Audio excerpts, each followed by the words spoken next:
Hello students, हम लोग जो चैप्टर इसमें पढ़ रहे हैं उसका नाम है इलेक्टोरल पॉलिटिक्स, चुनावी राजनीति।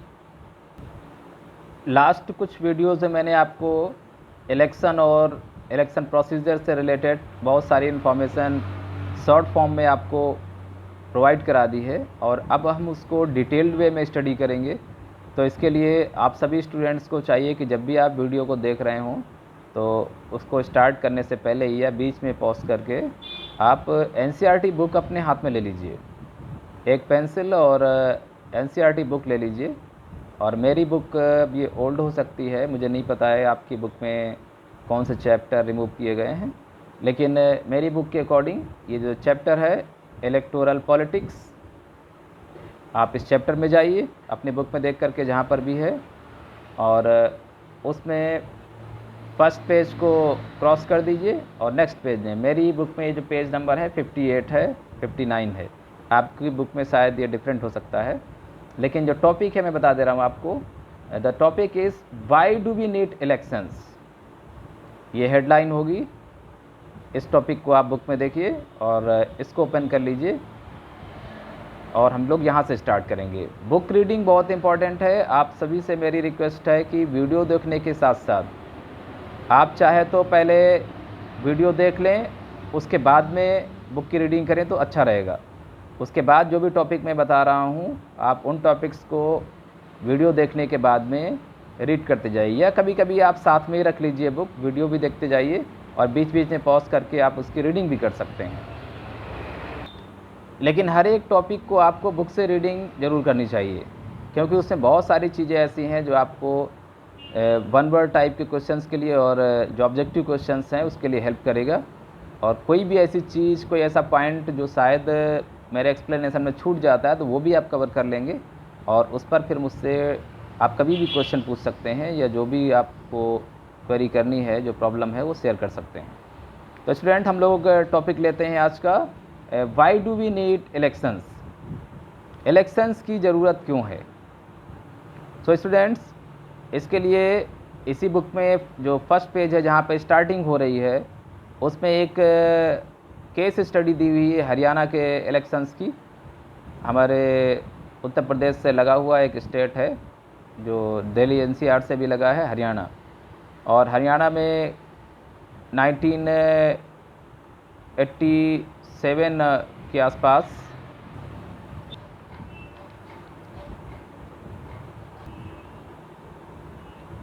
ये स्टोरी आपको इस बात की तरफ ले जाएगी और आपको ये शो आउट करेगी कि जब लगातार इलेक्शंस होते हैं तो पार्टियां बदलती रहती हैं। आपने देखा होगा कि केंद्र में कभी कांग्रेस की सरकार थी, 2004 से लेकर के 2009 तक कांग्रेस पार्टी के जो समर्थन वाली या उसकी लीडिंग वाला जो उसमें गठबंधन था, जिसको यूपीए बोलते हैं, यूनाइटेड प्रोग्रेसिव अलायंस, उसकी सरकार रही। इसके बाद में आपने देखा किस तरीके से फिर 2009 में कांग्रेस पार्टी चुनाव जीत जाती है और फिर 2014 तक बनी रहती है। 2014 में वही पार्टी जो लगातार दो बार 2 पंचवर्षीय पूरा करने के बाद 2014 में इलेक्शन हार जाती है और एक भारतीय जनता पार्टी की लीडरशिप वाला एनडीए जो गठबंधन है, कोलिजन है, वो गवर्नमेंट फॉर्म करता है। और देखिए उसके लीडरशिप, उसमें लीडर जो मिस्टर नरेंद्र मोदी जी हैं वो लगातार 2 पंचवर्षीय वो पूरी करते हैं। और अब अगला जो इलेक्शन होगा अब उसमें देखना होगा कौन जीतेगा। तो ये जो उलटफेर होता है, पार्टियां चुनाव जीत रही हैं, इतने सालों तक शासन करती हैं, फिर हार जाती हैं, कोई नई पार्टी आती है और फिर वो भी कुछ टाइम के बाद हार जाती है। ये जो उलटफेर हो रहा है इससे हमें क्या संदेश मिल रहा है वो जानने के लिए ज़रूरी है कि ऐसे केस स्टडीज़ को पढ़ा जाए। और फिर हम उसी टॉपिक पर लौटते हैं जिसमें ये प्रूफ करना है कि आखिरकार इलेक्शन की ज़रूरत क्यों है, why do we need elections. तो स्टूडेंट्स, मैं आपको जो आप रीडिंग करेंगे वो तो अलग है, लेकिन डायरेक्टली देखिए लास्ट में कुछ पॉइंट्स लिखे हुए हैं। लास्ट में जाइए आप, तो ये देखिए राइट हैंड साइड में जो है वो लिखा हुआ है, in an election the voters make many choices. Number 1, they can choose who will make laws for them. Second is, they can choose who will form the government and take major decisions. Next, they can choose the party whose policies will guide the government and law making. ये कुछ point हैं जो elections की direction decide करते हैं, ये बताते हैं कि इलेक्शन क्या करने वाले हैं। इलेक्शंस में देखिए, आपको एक तो पता है कि डेमोक्रेसी में इलेक्शंस बहुत इंपॉर्टेंट हैं, क्योंकि ये जनता की सरकार होती है और जनता अपने लीडर्स का चुनाव स्वयं करती है और वो चाहती है कि उसके द्वारा चुने गए नेता ही, जिनको वो पसंद करती है, वही नेता उसके ऊपर शासन करें, सरकार में बैठें, वही प्रधानमंत्री और मंत्री बने। तो ऐसी सिचुएशन में इलेक्शन बहुत इंपॉर्टेंट है। पहली तो यही गारंटी हो जाती है कि इलेक्शन नहीं होंगे तो जनता की सरकार कैसे बनेगी। और डेमोक्रेसी में आपको पता है पीपल्स का रूल होता है, जनता अपने रिप्रेजेंटेटिव्स को, अपने नेताओं को चुनती है। तो इसलिए इलेक्शन ज़रूरी है, क्योंकि जनता अपने मन मर्जी से अपने लाइकिंग वाले, अपने जो पसंदीदा नेता हैं, उनको वो सरकार में लाएंगे। इसके बाद यही जो रिप्रेजेंटेटिव होते हैं, नेता होते हैं, ये जनता के फेवर के जो लॉज हैं, कानून हैं, उनको फॉर्म करते हैं। जनता की फेवर की बहुत सारी स्कीम्स और बहुत से प्रोग्राम स्टार्ट करते हैं।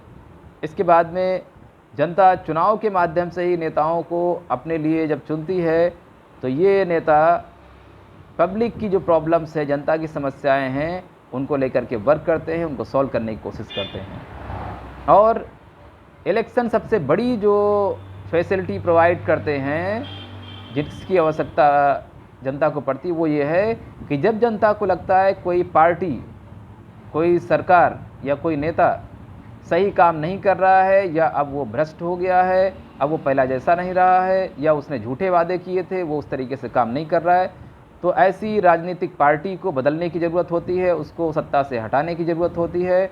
ऐसे नेताओं को उनके पद से और पार्लियामेंट या असेंबली से हटाने की ज़रूरत होती है। तो इसके लिए ज़रूरी है कि इलेक्शन कराए जाएं, और तभी जनता ऐसा कर सकती है कि दोबारा वो ऐसे नेताओं को नहीं चुनेगी, ऐसी राजनीतिक पार्टियों को वोट नहीं देगी, और वो किसी दूसरी पार्टी को वोट दे करके उसके नेताओं को जिता करके सरकार में उनको काबिज कर देगी। तो ये सब करने के लिए, ताकि सरकारी तंत्र और देश की राजनीति, देश का शासन गलत हाथों में न जाए, या गलत हाथों में चला गया है तो गलत हाथों से निकाल करके उसे फिर अच्छे भले लोगों के हाथों में सौंपा जाए, इसके लिए इलेक्शन बहुत ज़रूरी हैं। निश्चित समय अंतराल में, रेगुलर इंटरवल में जब इलेक्शन होते हैं, तो जनता ऐसे गलत लोगों को, ऐसे भ्रष्ट लोगों को, या ऐसी पार्टियों को जो जनता के लिए, भलाई के लिए काम नहीं कर रही हैं, या फिर वो गलत तरीके से, मनमाने तरीके से शासन कर रही हैं, जनता के ऊपर अत्याचार कर रही हैं, तो ऐसी पार्टियों को जनता अगले चुनाव में निकाल करके बाहर कर देती है, वो उनको वोट नहीं देती है। तो इसके लिए इलेक्शन ज़रूरी है, क्योंकि जनता का एक ही मात्र हथियार है, वो है इलेक्शन और वोटिंग। इसी के ज़रिए वो अपने ऊपर, शासन करने वाले नेताओं के ऊपर, राजनीतिक पार्टियों के ऊपर लगाम लगा सकते हैं, उनको हटा सकते हैं, और जो अच्छी पार्टियां हैं, अच्छे नेता हैं, उनको वापस ला सकते हैं सरकार में। तो ये टॉपिक इस बात की तरफ हमें इशारा करता है कि इलेक्शन क्यों इम्पोर्टेंट है। अगले टॉपिक में हम फिर मिलेंगे, तब तक आप बुक की रीडिंग करते रहिए।